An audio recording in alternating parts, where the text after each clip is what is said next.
एक धक्कादायक बातमी समोर आलेली आहे। पंढरपूरमधून दुहेरी हत्याकांडाने पंढरपूर शहर हादरलेलं आहे। पंढरपूरच्या कुंभार गल्लीत मंगळवारी रात्री एक धक्कादायक घटना घडली आहे। आई आणि मुलाची निर्घृण हत्या करण्यात आलेली आहे। 15 जुलै 2025 रोजी मंगळवारी रात्री पंढरपूर येथील कुंभार गल्लीत घडलेल्या दुहेरी हत्याकांडात आई आणि मुलाची निर्घृण हत्या करण्यात आलेली आहे।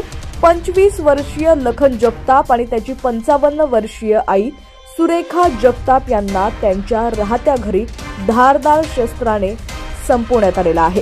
लखन जगताप यांच्या पाठीवर आणि डोक्यावरती अनेक वार होते, तर सुरेखा जगताप यांच्या मानेवरती आणि डोक्यावर वार करून त्यांची हत्या करण्यात आली आहे। या घटनेने पंढरपुरात एकच खळबळ उडालेली आहे।